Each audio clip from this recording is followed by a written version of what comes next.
Welcome to this week's Gig Diary. These are the videos where I try and give you a flavour of what it's like to be a musician working in the UK. Now, it's been a very busy week, including Father's Day, so I'm wearing my Father's Day present, a Back to the Future t-shirt. My kids are obsessed with this since we went to see the musical in the West End. So in this week's video, I'm in Hello magazine. I get to sit on a nice pink sofa. On Father's Day, I get to play music with my dad and my daughter on the same gig. And I look across the water. I break a string. I forget my wah-wah pedal, but manage to find a brilliant workaround. I have a spot of reluctance from my new road crew. Don't want to do this anymore. And I attempt to sound like a full big band on an acoustic guitar. So this week, fame at last, I made it into Hello magazine. Now last week, if you saw my video, I told you about a wedding where I had to sign a non-disclosure agreement before I played because it was a celebrity getting married. Now little did I know, I was going to end up in Hello magazine. If you look down the bottom here, hopefully we can focus on this. Can we focus on here? Let me see. This wedding I was playing at, and let me have a look through here. I'm on page, well here we go, there's lots of pictures of the couple. Now, there's a lot more about the couple than me in here, I have to admit. I mean, I thought they were going to go through my preparations for what I was going to wear and, you know, who's going to do my hair and makeup, but no, that was more about the couple. All that I got in here we go. As the couple were doing their first dance, I was in the background. Here we go. Can we see that? I'm in the background, there we are, playing the guitar there. So that's pretty cool. And it's the Jubilee edition as well. So I'm going to keep that as a souvenir. Very exciting. Okay, on to the first gig. Now, the first gig was with the same band that I was playing with when I appeared in Hello magazine. That's this. Did I mention that? Yes, I think I did.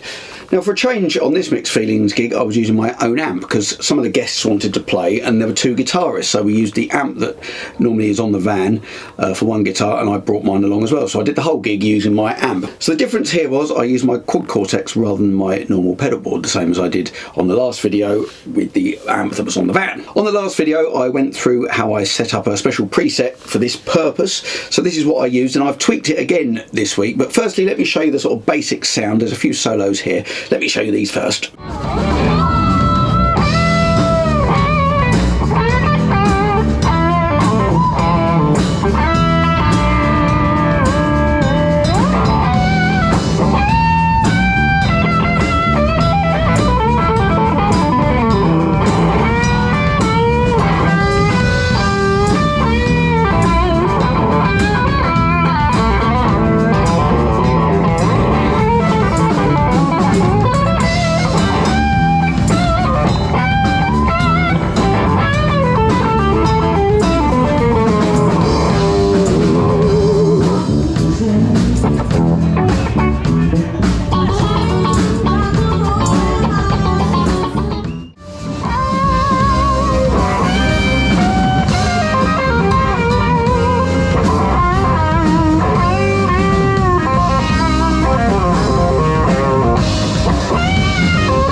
Something happened on this gig. It doesn't happen very often. I mean, I did show this happening a few weeks ago. That was on a different guitar, but on this guitar that I'm playing here, my Tyler Strat, I don't often break strings, but I did on here, which is fine, and normally I can change them fairly quickly, especially on the Tyler, because you don't have to wind the strings around. It's got locking machine heads.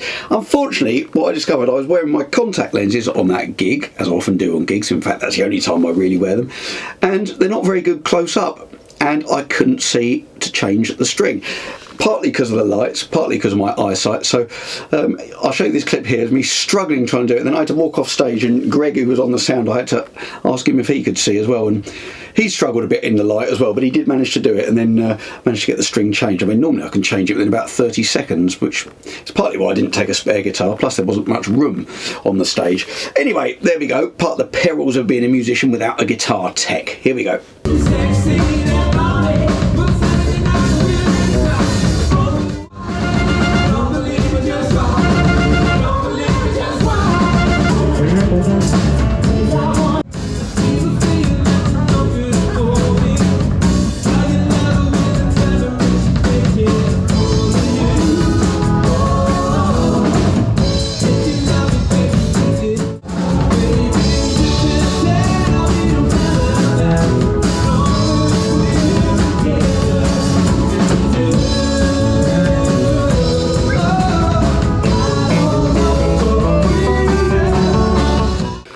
Once the string was changed, back to a bit of funk. And I don't often show the rhythm guitar parts, but I like some of these Nile Rodgers ones. So here's a little bit of a Le Freak.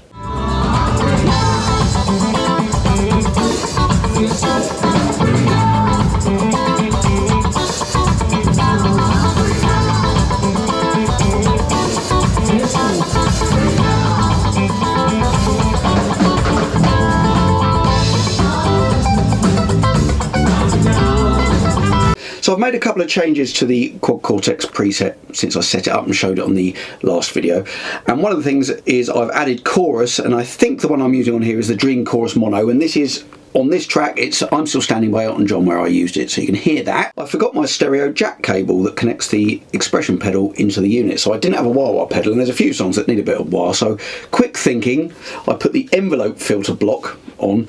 I left it as default, apart from I altered the sensitivity, and it gave a pretty good sort of auto wah, chicka-wacka rhythm wah sound, so I didn't actually need the wah pedal, so that sounded pretty cool. So check these two clips for the two changes that I made on my Quad Cortex.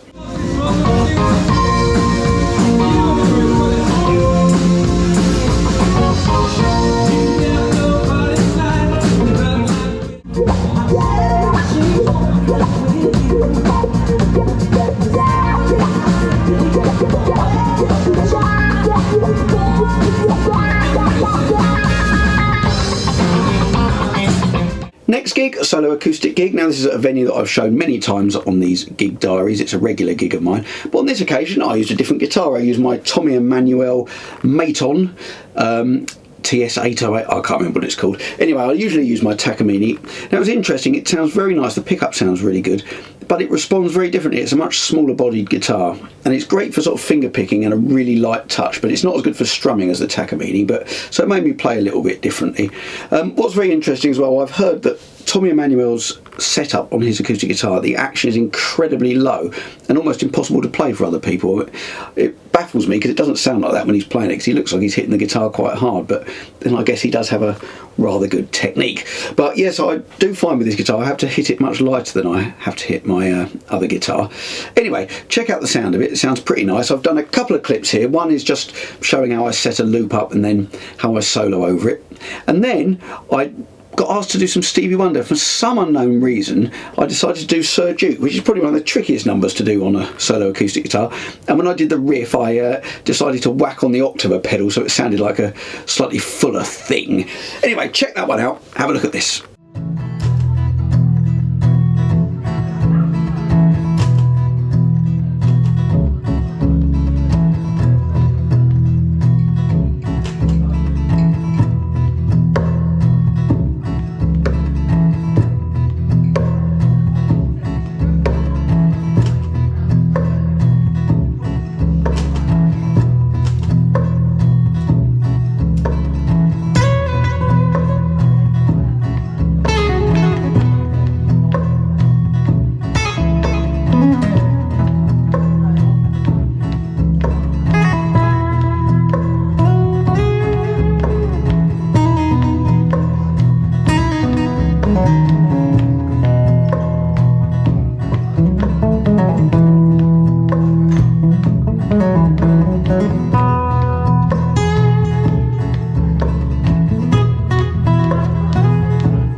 Next gig was with an Elvis tribute. Now you saw a little bit of this in the introduction, but I must show you this dressing room. It was very flamboyant with a pink sofa. Check this out. It's the drum sound check.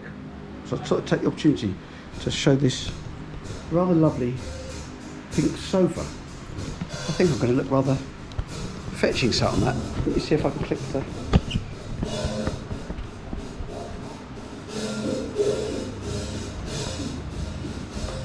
Yes, I like it. Don't often get a nice pink sofa like that to lounge on whilst waiting to go on stage. So 2 guitars on this gig as well. We did a 50 set to start with, so I thought it was a perfect excuse to take my Gretsch, which I don't get to take very often, as I find it tricky to play in a lot of styles, but it's perfect for this. So check that out. Here's a few solos on the Gretsch.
Then we moved into the much more familiar 70s Vegas set, where of course I had to play my Paisley Telecaster. Using 2 guitars on this gig, of course, adds to the guitar count to justify having so many guitars. But yeah, check out if you can sort of hear the difference with the sound.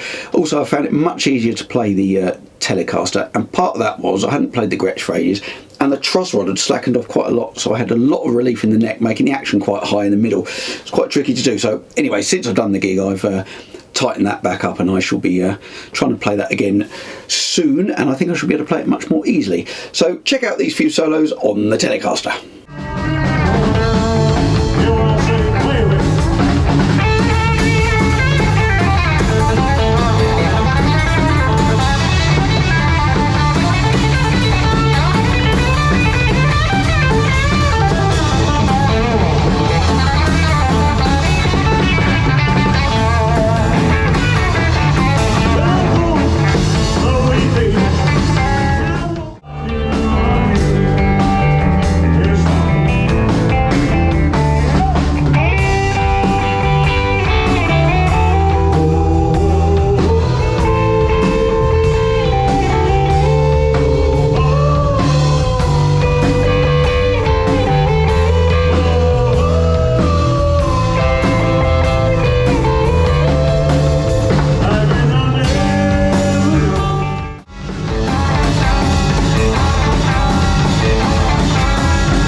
And finally, a solo gig.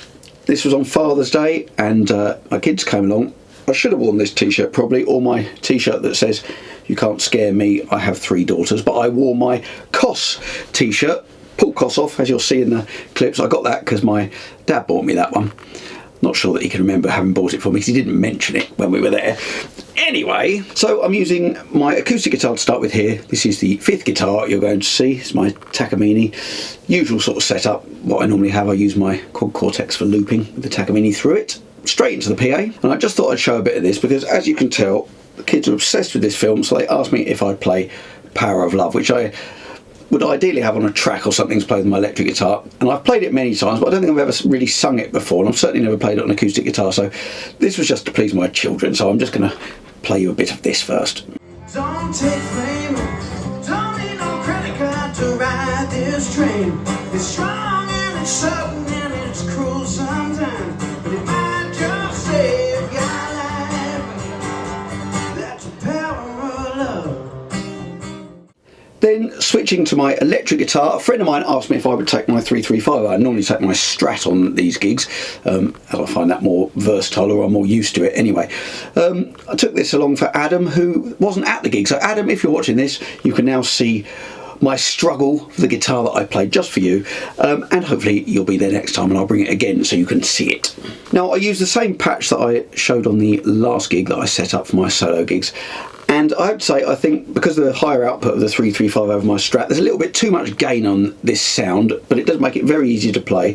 So I think I'm going to do a separate preset for the 335. I just bring back the gain on some of the overdrive pedals, but I thought it was a pretty good tone. So I'm going to show you this bit of soloing for you to have a look at. This is I Shot the Sheriff.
So what better way to spend Father's Day than on a gig to play music with my daughter and my dad? So first with my daughter, she did 2 songs, and somebody in the audience was so impressed with her singing they came up and gave her some money at the end, which nobody came and gave me money, and I was playing all night. So anyway, I think she deserved it. She did very well. I'm glad she gets up and sings with me. I enjoy it very much. Wow, by myself, and I look across the water,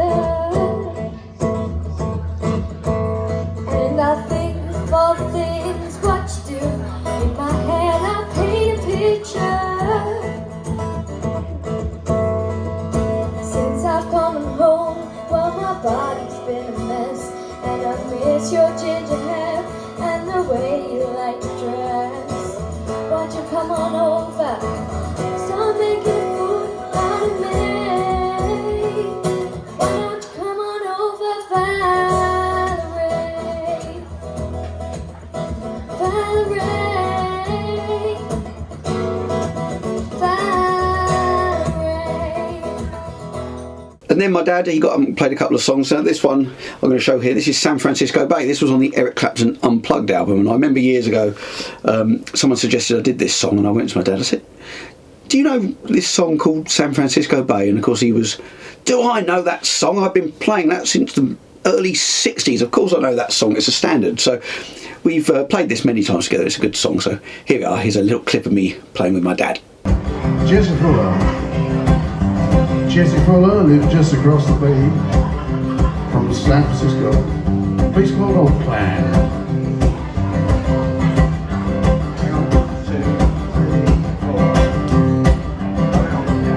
I got the blues for the lady living by San Francisco Bay. Ocean liners gone so far away. Well, it didn't mean to treat us so bad. Best girl I ever had. Say goodbye, like to make you cry. One lay down and die. Don't have to nickel, ain't gonna allow to die. And if you don't come back, I think I'm gonna lose my mind. Well, if you ever come back to stay, it'll be a brand new day. Walking with my baby down beside San Francisco Bay. You can walk. Now just a little clip of the loadout of this gig. My daughters, again, they offered to help me with the loadout as they have before, and also my friend Steve, he thought he'd give them a hand as well, so I thought this was quite funny. And he's always going on about being from Birmingham. That's Birmingham in the UK, not in Alabama, as you can probably tell from his accent. I'm going to put you lot on my YouTube video for helping me lift my equipment. Steve from Birmingham. Oh, I don't want to do this anymore. It's the road crew. Well, thank you very much for watching. I hope you enjoyed that video. I'm going to leave you with one last clip. Now this is courtesy of Glenn, who you saw a couple of videos back. He videoed this for me. Much better angle than me filming myself with the microphone stand or sticking the microphone on a table. He actually filmed it for me. This is all right now. I know I showed this in the last video and got a copyright claim on the video because I must have played the solo so accurately that the algorithm picked it up. So it's probably going to give me a copyright claim on this one as well. But I was very pleased with my vibrato on this one. It was something to do with the sound and everything. I think I got it pretty close to Paul Kossoff's. It's a very nice vibrato that Paul Kossoff does, quite a wide. Anyway, see what you think of that. Thank you very much for watching. Hit subscribe, hit like, leave me a comment if you like. So I'm bringing out new videos every week. I shall be bringing out a new one next Friday, so I hope to see you then. That's me playing the bass about 15 years ago.